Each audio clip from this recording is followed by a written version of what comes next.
문화의 맛을 전해드리는 불금 조조 할인입니다. 한국산 미나리가 세계를 휩쓸고 있습니다.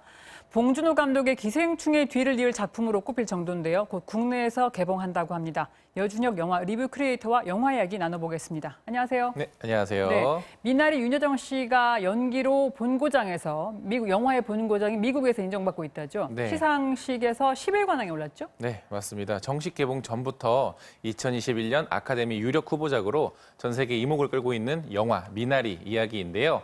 1980년대 한국계 미국인 데이빗의 가족이 아메리칸 드림을 꿈꾸며 미국 남부 지역으로 이민을 떠나 농장을 시작하며 펼쳐지는 가족들의 가슴 따뜻한 이야기를 담은 작품인데요.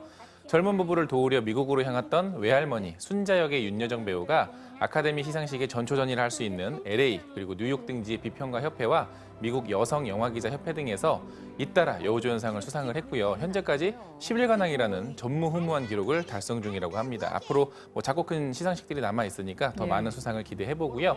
아카데미 시상식에서 한국 배우 최초로 연기상 후보에 이름을 올릴 수 있을지가 주목되고 있습니다. 말씀만 들어도 되게 두근두근한데요. 그런데 미나리라는 제목이 참 특이해요. 우리에겐 굉장히 익숙한 맛있는 채소인데 제목에 담긴 의미가 있나요? 네, 맞습니다. 영화의 각본과 연출을 맡은 정의삭 감독은 한국계 미국인인데요. 네. 정의삭 감독의 가족이 이민을 떠났을 때 할머니께서 미나리 씨앗을 심었는데 물만 있으면 어디서나 잘 자라는 미나리를 보면서 낯선 땅에 정착하여 사는 가족의 모습을 비유하게 됐고요. 예. 이번 영화의 제목으로 선정을 하게 됐다고 합니다. 그런 면에서 이번 영화는 감독의 자전적 요소가 많이 담겨 있고 내용의 흐름 속에서 미나리가 상징적인 의미가 있다고 하는데요. 국내에서는 올 상반기 개봉 예정이라고 합니다. 네. 그런데 골든글로브, 유명한 시상식이죠. 이 골든글로브에서는 작품상 후보에서 제외될 가능성이 높다고 하는데 제외되면 그냥 안 받으면 되는 그렇죠. 건데 이게 미나리가 제외된 게 골든글로브 상 자체에 문제 제기하는 계기가 됐다죠? 네, 맞습니다. 골든글로브 시상식은 말씀드린 것처럼 아카데미상과 함께 미국의 권위 있는 영화 시상식 중 하나로 꼽히고 있죠. 네. 미나리는 브래드 피트의 영화사인 플랜 B가 제작한 미국 영화지만 한국어로 만들어진 영화라는 이유 때문에 작품상 후보에 빠진 것을 두고 발생된 논란으로 정리할 수 있겠습니다. 골든글로브 시상식은 영어 대사가 50% 이상을 넘지 못하면 작품상 후보에는 오를 수 없고요. 외국어 영화상 부문 후보에만 오를 수 있다는 규정이 있는데요.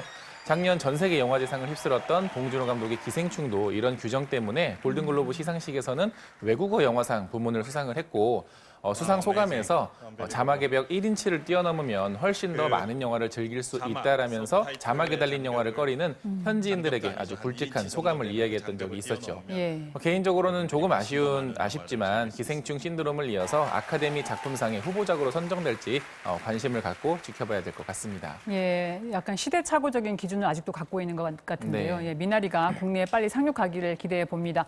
다른 영화 얘기 하나 더 해보죠. 소울이라고 애니메이션 소개해 주신다고요? 네, 코로나19라는 어둡고 긴 터널을 지나고 있는 영화계에 정말 반가운 소식인데요. 월트 디즈니의 픽사 애니메이션 소울이 이번 달 20일 개봉을 앞두고 있습니다. 국내 정식 개봉에 앞서 칸 영화제 그리고 부산국제영화제에서 초청을 받으면서 새해 최고의 기대작으로 손꼽히는 작품 중 하나인데요.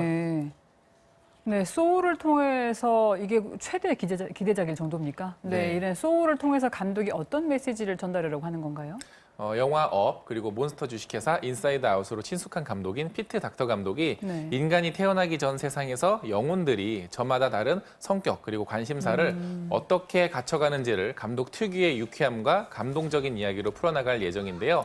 감독의 전작인 인사이드 아웃은 감정 컨트롤 본부라는 참신한 설정으로 슬픔, 기쁨 등의 감정들을 의인화한 캐릭터를 만들어서 이야기를 풀어갔다면 이번 작품은 가장 행복한 순간 영혼이 된 조와 태어나고 싶지 않은 영혼인 22, 이 두 정반대 캐릭터들이 모험을 떠나 서로가 멘토가 되어서 보는 이들에게 일상을 격려하고 희망을 주는 작품이라고 한다고 합니다. 네, 애니메이션이지만 굉장히 어른들도 볼 수 있는 살짝 철학적인 내용이 담겨 있는 것 같은데 특별한 관람 포인트도 있다고 하셨죠? 네. 제목 소울은 영혼을 뜻하기도 하지만 1950년대 흑인들 사이 생겨난 음악이죠. 음악의 장르를 의미하기도 하는데요. 그래서인지 피트 닥터 감독은 소울이라는 제목처럼 영혼을 주제로 펼쳐지는 이야기 속 재즈 음악을 더해 작품 완성도를 높여 관객들의 눈과 귀를 사로잡으려 했다는 점이 관람 포인트라고 할 수 있습니다. 예. 세계적인 재즈 음악가인 존 바티스트 그리고 아카데미와 골든글로브 시상식에서 수상했던 트렌트 레즈너, 에티커스 로스가 함께 참여를 했고요. 국내 엔딩 크레딧에는 가수 이적 씨가 함께 했습니다. 네. 또 뉴욕 도심의 모습을 그대로 옮겨놓은 듯한 디테일 속 숨겨진 한국어 식당 간판이나 캐릭터들의 한국어 대사도 있다고 하니까 꼭 극장에서 놓치지 마셨으면 좋겠습니다. 네, 숨은 그림 찾는 것 같은 그런 재미가 있겠네요. 네. 오늘 말씀 잘 들었습니다. 고맙습니다. 감사합니다.